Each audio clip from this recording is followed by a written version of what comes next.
Batu TV.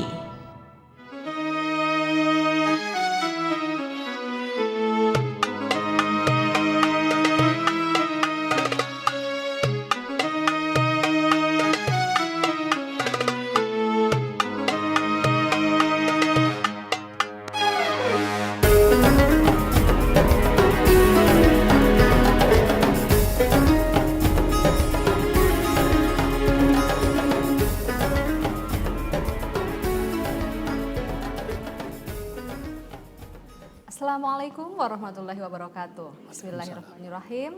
Pemirsa Batu TV yang dirahmati oleh Allah Subhanahu wa taala. Alhamdulillah kita berjumpa dalam program Ramadan yang dikemas dalam kuliah Ramadan bersama Rektor Universitas Islam Malang. Tentunya kita akan banyak belajar bersama dengan Bapak Rektor mengenai tema-tema yang menarik dan menemani kita selama di bulan suci Ramadan. Agar bulan suci Ramadan penuh berkah dan penuh makna untuk kita semuanya. Pemirsa Batu TV, tidak lupa kami mengingatkan kepada Anda untuk selalu menjaga kesehatan, menjaga kebersihan, menerapkan pola hidup bersih dan sehat agar kita terhindar dari segala macam penyakit. Dan pemirsa, di masa pandemi ini tidak hanya masalah kesehatan yang kita hadapi dan tentunya banyak sekali hikmah yang kita bisa ambil pelajari tentang manusia dan kehidupan. Pemirsa Batu TV yang dirahmati oleh Allah, manusia adalah satu-satunya makhluk yang dianugerahi potensi-potensi kesempurnaan, baik dalam dimensi basariah maupun insaniah. Sehingga dalam kesempatan kali ini, tentunya kita akan menghadirkan narasumber yang sangat inspiratif dan tentunya pemirsa Batu TV telah mengenal beliau lebih dalam. Baik, langsung saja kita akan perkenalkan narasumber kita pada sore hari ini. Beliau adalah Bapak Rektor Universitas Islam Malang, Profesor Dr. Haji Maskuri MSI. Assalamualaikum, Prof. Assalamualaikum. Sehat, Prof? Alhamdulillah, sehat. Ya, sepertinya segar sekali ya, Prof. Meski di bulan Ramadan, bulan suci yang penuh hikmah, Profesor kita selalu ceria dan memberikan kesejukan untuk kita semuanya. Begini, Prof. Terkait dengan tema kita yang hari ini tentang manusia dan kehidupan. Memang di dalam era sekarang ini, manusia itu adalah sebagai makhluk Allah di muka bumi, tidaklah tanpa potensi ya, Prof. Betul. Jadi kita dilahirkan itu benar-benar nol, tanpa memiliki potensi. Allah membekali manusia untuk mengembangkan hidupnya dengan potensi yang disebut dengan fitrah. Apa sih sesungguhnya, Prof, fitrah itu? Ya, dan tentunya nanti bagaimana fitrah itu bisa dikembangkan oleh manusia dan makhluk hidup, dan manusia adalah memang diberi akal, ya, berbeda dengan makhluk-makhluk lainnya. Langsung saja kesempatan kami berikan kepada Prof. Baik. Terima kasih. Assalamualaikum warahmatullahi wabarakatuh. Para pemirsa Batu TV yang dirahmati oleh Allah Subhanahu wa taala dan host kita Mbak Daris. Alhamdulillah kita masih diberikan kekuatan dan kesehatan oleh Allah sehingga dapat menunaikan ibadah puasa di bulan suci Ramadan ini. Mudah-mudahan ibadah kita diterima oleh Allah, jasmani dan rohani kita bugar. Dengan demikian kita akan menghambakan diri pada Allah akan lebih baik dan lebih sempurna. Bincang-bincang tentang manusia dan kehidupan. Manusia sesungguhnya adalah makhluk Allah yang mulia di muka bumi ini, yang telah diciptakan oleh Allah dibanding dengan makhluk-makhluk yang lain termasuk malaikat sekalipun. Justru yang paling mulia adalah manusia. Manusia dilahirkan di muka bumi ini bukan berarti mereka tanpa potensi. Dia lahir itu sudah membawa sebuah potensi. Jadi tidak blank sama sekali, tapi membawa potensi yang disebut dengan fitrah. Potensi bawaan yang telah Allah berikan kepada diri manusia yang disebut dengan fitrah mukhalaqah. Fitrah mukhalaqah yang melekat pada diri manusia itu bahwa manusia punya kecenderungan untuk mengesahkan Tuhan. Manusia punya kecenderungan untuk bahagia. Manusia punya kecenderungan untuk kerjasama. Manusia punya kecenderungan untuk toleran. Manusia punya kecenderungan untuk hidup harmoni. Manusia punya kecenderungan untuk berbuat adil. Dan bahkan manusia punya kecenderungan untuk sejahtera. Kecenderungan-kecenderungan ini bahkan mampu memberikan manfaat kepada kehidupan seseorang. Ini potensi-potensi bawaan, maka ini yang disebut dengan fitrah, potensi bawaan ini. Dan ini suci. Semuanya bersih, semuanya ini dalam konteks untuk mengesahkan Tuhan yang disebut dengan teologi atau meyakini adanya Tuhan dan sekaligus implikasinya untuk melaksanakan berbagai hal atau potensi-potensi yang ada tadi itu untuk bisa dikembangkan. Kenapa manusia ketika dilahirkan oleh seorang ibu itu menangis? Itu bukan berarti kemudian dia bebas. Tapi fitrah atau sucinya, bersihnya manusia itu, kemudian dia bergabung dengan dunia yang fana ini, apakah dia nanti akan bisa mempertahankan kefitriannya itu? Ini yang kemudian insting, naluri manusia, naluri anak, itu sudah bisa membaca dunia ini. Maka dia menangis itu adalah, jangan-jangan fitrah kita ini justru nanti akan terkontaminasi dengan hal-hal yang bersifat duniawiyah.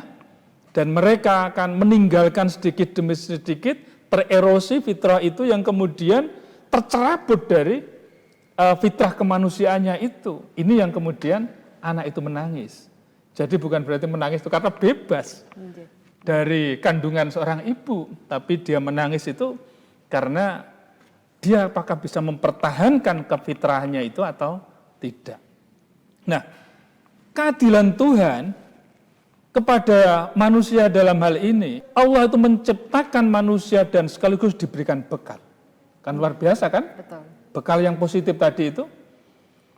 Tetapi bekal yang ada pada diri manusia yang disebut dengan potensi fitrah mukhalaqahnya tadi itu tidak dilepas dengan sendirinya. Tidak dilepas begitu saja. Tapi disertai dengan apa yang disebut dengan fitrah munazzalah. Fitrah munazzalah itu yang ada di dalam atau yang terwujud berupa Al-Quran itu. Yang juga hadis Rasulullah Muhammad SAW. Itu yang disebut dengan fitrah munazzalah. Maka itu diturunkan oleh Allah untuk membimbing manusia, untuk mengarahkan manusia, untuk memberikan petunjuk kepada manusia, bahkan membedakan mana yang baik dan mana yang buruk. Bahkan sebagai sifat, sebagai obat ketika orang yang gundah, gulana, ada masalah, ketika dia membaca Al-Quran, hatinya akan tenang. Ala bidzikrillahi tatmainnul qulub. Mungkin itu nanti akan kita bincangkan pada sesi yang lain terkait dengan masalah bagaimana ketenangan dalam hati itu. Nah, ini Allah bertanggung jawab atas hambanya ini. Allah menciptakan manusia dan sekaligus manusia dibekali dengan fitrah mukhalaqah dan fitrah munazzalah. Andaikan tidak ada Al-Quran maupun Al-Hadis, maka bisa jadi manusia satu dengan manusia yang lain itu bertengkar terus-menerus, terjadi konflik terus-menerus, terjadi benturan terus-menerus, yang pada akhirnya mereka bukan makhluk yang mulia, tetapi akan justru lebih rendah martabatnya daripada makhluk-makhluk yang lain. Ulaika kal an'am balhum aldallu. Jadi ini manusia. Maka Al-Quran menjadi hudan, Al-Quran menjadi Al-Furqan, Al-Quran menjadi hidayah misalnya saja, dan lain sebagainya itu karena Al-Quran hadir, ini memberikan sebuah pedoman bagi manusia. Memang tadi Prof menyampaikan terkait bahwa manusia itu harus dibekali akal yang itu harus dikembangkan. Dan tentunya berdasarkan penelitian dari para ilmuwan bahwa manusia itu makhluk yang mendapatkan pendidikan, ya Prof. Betul. Bukan makhluk lainnya. Iya. Karena manusia mempunyai potensi untuk tumbuh dan berkembang. Betul. Kira-kira bagaimana Prof cara untuk mengembangkan dari potensi manusia tersebut? Baik. Yang membedakan manusia dengan makhluk-makhluk yang lain ini adalah akal. Hanya manusia yang punya akal. Malaikat tidak punya akal. Gitu. Tapi malaikat sudah disetel oleh Allah. Tetapi selalu berbuat kebajikan itu malaikat. Tapi manusia ini dikasih nafsul lawamah dan nafsul mutmainnah. Tapi juga dikasih akal. Manusia mampu mengubah dunia, manusia mampu membuat budaya dan peradaban ini karena dikasih akal. Dikasih akal. Tetapi tanpa fitrah munazzalah tadi juga akan hancur. Tanpa ada aturan, maka nggak ada perlindungan. Maka ada yang disebut dengan nilai-nilai ilahiyah dan ada nilai-nilai insaniyah. Nilai-nilai ilahiyah yang bersumber dari Al-Quran maupun Al-Hadis, ada nilai-nilai insaniyah yang memang itu merupakan hasil karya manusia melalui sebuah budaya yang pada akhirnya menghasilkan sebuah tatanan kehidupan. Tentunya yang positif ya. Tentunya yang positif untuk umat manusia. Nah, kemudian manusia ini kenapa bisa dididik? Karena punya akal tadi itu. Maka di dalam pendidikan itu ada 3 istilah, yaitu ada yang disebut dengan tarbiyah, ada taklim, ada taktib. Tarbiyah itu menanamkan nilai-nilai. Taklim ini adalah memberikan satu proses pembelajaran, transfer of knowledge. Tapi kemudian ada taktib pula yang memberikan sebuah bekal tentang keteladanan atau yang disebut dengan akhlakul karimah. Nah, ini proses pendidikan yang dibangun oleh manusia. Maka manusia itu bisa dididik dan bisa mendidik, itu manusia. Maka ketika Mbak Daris dididik oleh gurunya, oleh kiainya, oleh bunyainya, oleh dosennya, Mbak Daris bisa mendidik orang lain. Karena ini ada proses yang disebut dengan proses pendidikan. Yang pendidikan ini hanya teruntuk kepada manusia. Tapi ini yang disebut dengan hayawanun natik. Hewan yang berakal. Manusia yang berakal. Makhluk Allah yang berakal. Tapi ada yang bersifat ghairun natik. Dia tidak berakal. Misalnya, ada binatang misalnya saja ya. Katakanlah ada burung misalnya saja. Kenapa? Burung kadangkala itu bisa dilatih oleh si majikannya, oleh yang punya. Kan begitu. Dan itu bisa dilatih. Ini yang disebut dengan dressur dalam konteks pendidikan. Dia bisa dilatih, tapi nggak bisa melatih. Yang bisa melatih hanya manusia. Dilatih untuk mengabdi kepada tuannya. Jadi. Dilatih untuk bisa bersiul dengan indah. Betul. Gitu ya. Iya. Dilatih untuk dia bisa terbang boleh ke sana kemari, tetapi harus kembali lagi ke yang punya. Begitu. Dan kemudian dia bisa dilatih untuk berterbang dengan indah misalnya saja. Tapi dia nggak akan bisa melatih sesamanya, sesama burung nggak akan bisa mereka. Gitu. Itu yang disebut dengan dressur di situ itu. Maka manusia dalam hal ini begitu mulianya ketika manusia itu dididik, yang kemudian dia bisa mendidik. Rasulullah mendidik para sahabat, Rasulullah mendidik para generasi-generasi yang ada, itu dalam rangka untuk memiliki satu konsep yang disebut dengan trickle down effect. Terima kasih Prof, tentunya sangat menarik sekali. Trickle down effect. Nanti kita akan lanjutkan kembali pemirsa Batu TV yang dirahmati oleh Allah dimanapun pemirsa berada. Tentunya kita akan lanjutkan juga tadi pertanyaan-pertanyaan yang nanti mungkin fungsi dan tujuan penciptaan manusia. Itu seperti apa? Mari pemirsa Batu TV dimanapun Anda berada, mari kita ikuti jeda iklan berikut ini. Universitas Islam Malang. Kampus unggul mewujudkan World Class University. Selalu berkreasi untuk negeri. religius dan akhlakul karimah. Menciptakan pemerintahan yang bersih dan entrepreneur yang islami. Saya merasakan pendidikan tinggi Islam yang maju dan modern di sini. Smart, creativity, dan inovasi. Mari bergabung masuk kuliah di Universitas Islam. Kami siap mengantarkan generasi muda berkarakter, mandiri, profesional, dan berdaya saing global. Unisma, Bahirinku, untuk Indonesia dan peradaban dunia.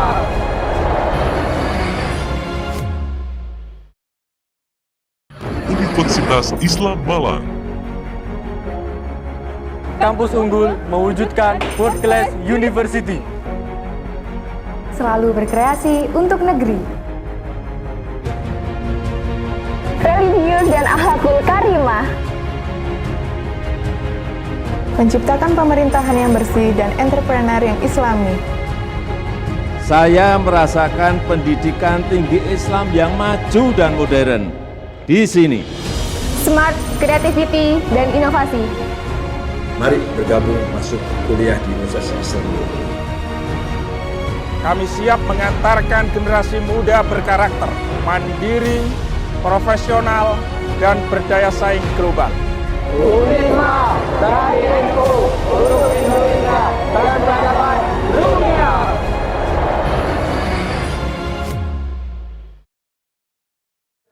Kembali lagi pemirsa Batu TV di program Dialog Ramadan bersama Bapak Rektor kita Universitas Islam Malang, Profesor Dr. Haji Maskuri MSI. Tadi sangat menarik Prof terkait statement trickle down effect. Sebenarnya itu apa sih Prof? Baik, jadi konsep trickle down effect dalam hal pendidikan bahwa nabi-nabi dan rasul pada saat itu telah banyak memberikan pendidikan kepada umatnya, termasuk Rasulullah Muhammad SAW. Baik itu kaulan, fi'lan, atau takriran, baik itu apa yang diungkapkan, apa yang diperbuat oleh Rasulullah, maupun juga apa yang Rasulullah diam itu saja juga menunjukkan iya, itu Rasulullah. Tapi kalau diamnya Mbak Daris belum tentu loh. Diamnya saya apa Prof kira-kira? Bisa iya, bisa tidak. Tapi kalau Rasulullah itu diam itu berarti iya, begitu. Nah, tapi kira-kira kalau diamnya perempuan itu biasanya juga iya, biasanya begitu. Biasanya diminta nikah, Bro. Iya, terus diam misalnya, oh iya kalau itu ya. Nah, trickle down effect dalam konsep pendidikan itu adalah ketika Rasulullah memberikan uswah, keteladanan.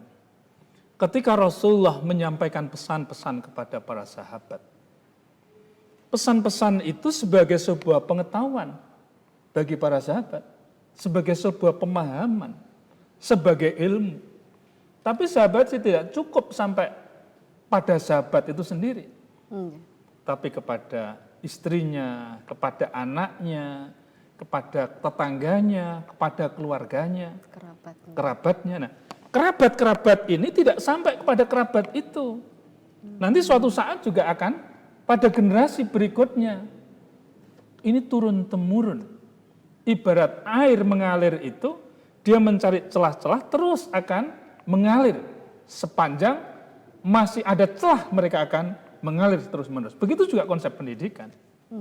Pendidikan ini akan mengalir sesuai dengan dinamika dan perkembangan zaman. Maka sekarang ada semacam ledakan ilmu pengetahuan dan teknologi. Ini karena apa? Supporting dari agama yang luar biasa untuk membangun sebuah ilmu pengetahuan dan teknologi. Inna fi khalqis samawati wal ard wa ikhtilafil laili wan nahari la ayatil liulil albab. Konsep riset di sini nih. Jadi Rasulullah dulu memberikan berbagai macam pelajaran dan iktibar itu yang disampaikan kepada sahabat, sahabat menyampaikan kepada tabiin, tabiin menyampaikan pada tabiin, sampai pada generasi hingga sekarang kita ini. Ini yang disebut dengan trickle down effect. Trickle down.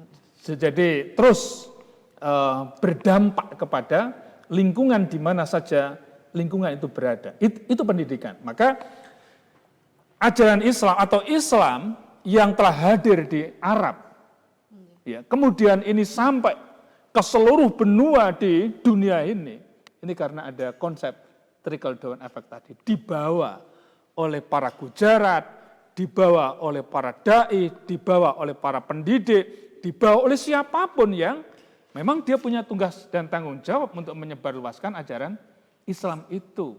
Ini yang disebut dengan trickle down effect. Maka pemahaman yang dimiliki oleh kita semuanya, ini pun juga nanti akan diwarisi oleh generasi berikutnya. Semangat Mbak Daris di dalam mengembangkan sebuah pendidikan di mana saja, menginspirasi kepada generasi berikutnya, itulah terjadi ada satu trickle down effect.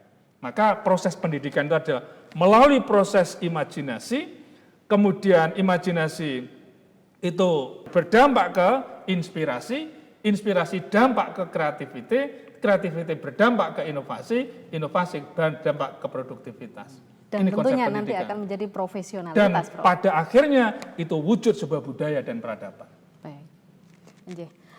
Tentunya dari tadi yang Prof sampaikan tentang trickle down effect itu ternyata manfaatnya banyak sekali dan luar biasa sekali. Ya Prof. Betul. Dari mulai Rasulullah sampai ke nanti anak cucu kita. Betul. Sebenarnya penciptaan, fungsi dan tujuan penciptaan manusia sendiri itu apa Prof? Illa liya'budun. Kecuali hanya untuk menyembah kepada Allah. Itu. Inna khalaqtul jinna wal insa illa liya'budun. Kata Allah bahwa aku ciptakan jin dan manusia ini hanya untuk beribadah kepadaku. Beribadah. Tidak untuk yang beribadah lain. Ini bermakna yang sangat general. Ada yang ibadah mahdoh, ada yang ghairu mahdoh. Ibadah mahdoh misalnya saja, ketika kita sudah syahadat, maka sholat, zakat, puasa, haji, itu mahdoh. Yang sudah ditentukan aturan-aturannya sedemikian rupa bagi orang mukmin dan muslim. Tapi ada ibadah yang bersifat ghairu mahdoh. Bekerja, Mbak Daris ngajar, Mbak Daris misalnya saja pengabdian, teman-teman kru Batu TV bekerja di sini. Ini ibadah. Mencari nafkah, ibadah. Begitu. Ketika kita belanja, ibadah. Ibadah. Untuk apa itu? Untuk memberikan makan tetangganya. Ibadah kan itu? Saya pikir belanja shopping, Prof. Nah, shopping juga belanja, itu ibadah. Diniati ibadah. Oh, begitu aja, Prof. Kalau hanya kita ini shopping, beli pakaian, hanya untuk mejeng, niatnya ya. Bukan untuk niat untuk menutup aurat, untuk ibadah kepada Allah Subhanahu wa Ta'ala, menjadi role model bagi umat yang ada di sekitar kita. Kalau ini takabur ini. Tapi kalau niatnya ini semata-mata untuk ibadah kepada Allah. Kita beli mobil. Katakanlah kita punya Alphard misalnya saja. Kita punya Mercy misalnya saja. Tapi niatnya ini saya gunakan untuk berdakwah. Saya niatkan untuk sarana pendidikan saya. Atau sarana untuk mengajar. Ibadah ini. Ini tidak boleh dikecilkan ini. Bukan takabur ini. Oh ternyata mubalek dengan mobil Mercy-nya, dengan Alphard-nya, dia mubalek punya Alphard ternyata. Mubalek punya Mercy misalnya saja. Ini kan dakwah ini. Dakwah. Nggak bisa dikecilkan, nggak boleh dikecilkan mereka itu. Maka harus kaya. Jadi pendakwah harus kaya ya, harus Prof? kaya, tapi dengan cara-cara yang dibenarkan di dalam agama. Jadi pendidik juga harus kaya. Betul. Paling nggak kaya cita-cita. Dan itu yang kaya harus hati. Ditelurkan kepada anak didik kita kan. Betul. Jadi ini satu proses regenerasi. Gitu. Kita tersenyum juga ibadah di situ. Ibadah. Yang paling murah ya Prof ya. Paling murah. Maka sesungguhnya ibadah itu mudah sekali. Jadi orang tersenyum saja ibadah. Maka pada saat Rasulullah mendapatkan protes dari para sahabat, "Wahai Rasulullah, kenapa saya ini miskin? Sedangkan banyak orang-orang yang kaya ketika dia mau menunaikan ibadah haji, dia punya duit. Dia mau umroh, dia punya duit. Dia mau sedekah, dia punya duit. Tapi saya miskin, wahai Rasulullah. Allah nggak adil di sini." Apa kata Rasulullah? "Wahai sahabatku, engkau nggak perlu gundah gulana. Mereka yang telah diberikan oleh Allah kekayaan, biarlah itu mereka nikmati kekayaan itu. tapi sampaikan kepada teman-temanmu yang mungkin miskin. Suruh mereka basahi lisannya dengan kalimat-kalimat thayyibah, kalimat tasbih, kalimat tahlil, kalimat tahmid, dengan istighfar tiap hari. Itu sama dengan orang yang umroh, sama dengan orang yang haji. Karena apa? Niatnya saja sudah bagus. Innama yub'asun nasu ala niyatihim. Bangkitnya niat seseorang itu sudah dicatat sebagai amal ibadah. Aku pengen umroh ya kalau sudah punya duit. Saya pengen ibadah haji ya kalau sudah punya duit. Saya ingin menyekolahkan putra saya di Unisma kalau saya punya duit. Misalnya saja, saya mau sedekah kalau sudah punya duit. Innama yub'asun nasu ala niyatim. Ini sudah ibadah. Maka ibadah jangan diartikan sholat, puasa, zakat, haji, baca Al-Quran. Bukan. Tapi kita basahi kalimat kita dengan kalimat-kalimat thayyibah, dengan untaian kata-kata yang menyenangkan di hadapan orang lain, itu ibadah. Dalam hadis Rasulullah dijelaskan, i'mal lidunyaka ka'annaka ta'isu abadan, wa'mal li akhiratika ka'annaka tamutu ghadan. Bekerjalah kamu sekuat kamu, seakan-akan kamu akan hidup selama-lamanya. Dan beribadah kamu sebanyak-banyaknya, seakan-akan kamu akan mati besok. Ini kan keseimbangan hidup ini. Maka di dalam Al-Quran itu juga dijelaskan motivasi manusia di dalam hidup ini nggak boleh lupa hidup di dunia dan tidak boleh lupa bahwa nanti akan ada kehidupan di akhirat. Itu. Ini satu keseimbangan hidup dunia dan akhirat. Ini ibadah, tapi dimulai dari innamal a'malu binniyat. Dimulai dari niat. Nah, hebatnya di dalam ajaran Islam itu adalah niat baiknya orang mukmin itu sudah dicatat oleh Allah sebagai amal kebaikan, tetapi niat jahatnya seorang mukmin tidak akan dicatat sebelum mereka melakukan. Ini ibadah. Berarti keseimbangan itu kan memang yang harus diterapkan oleh umat manusia ya Prof. Betul. Karena tadi yang diberi akal tadi ya Prof. Betul. Oleh Betul. Allah. Karena memang manusia harus menyeimbangkan itu butuh effort yang sangat kuat kan Betul, Prof? betul. Mungkin ada trik-trik Prof. Biar kita itu di dunia itu menjadi sukses dunia akhirat tentunya Prof. Ya trik-trik kita mesti harus kita kembalikan lagi. Qul huwallahu ahad, Allahus samad. Kita punya sandaran, yakni Allah Subhanahu wa Ta'ala. Kehebatan seseorang karena memang manusia harus berikhtiar. Orang hidup itu. Orang hidup itu ada 3 kunci. Ikhtiar, berdoa, dan tawakal. Ikhtiar harus dilakukan dengan sungguh-sungguh. Tidak boleh hanya ikhtiar seperlunya, sungguh-sungguh ikhtiar itu. Maka kalau sudah dikasih amanah oleh siapapun, harus sungguh-sungguh di situ. All out begitu. Ikhtiar dalam ini. Tapi di balik ikhtiar itu ada sesuatu kekuatan yang sangat dahsyat. Sehebat apapun ikhtiar manusia kalau Allah belum menghendaki, maka belumlah itu akan bisa terwujud. Maka sandaran kita adalah Allahus samad, yaitu Allah sebagai sandaran utama kita. Oleh karenanya, setelah kita ikhtiar, maka kita harus berdoa pada Allah agar supaya apa yang kita lakukan tadi itu diberikan terbaik oleh Allah, dan setelah itu kita menerima apapun yang diberikan oleh Allah Subhanahu wa Ta'ala. Maka manusia hidup ini adalah bagaikan mereka ini sedang berada di dalam sebuah lautan bebas yang kemudian mereka akan menuju pada satu titik, yakni kembali pada Allah Subhanahu wa Ta'ala. Maka apa yang dilakukan oleh manusia di bumi ini adalah merupakan upaya untuk menanamkan kebaikan, dan menanamkan kebaikan itu. Maka khairun nas anfa'um linnas.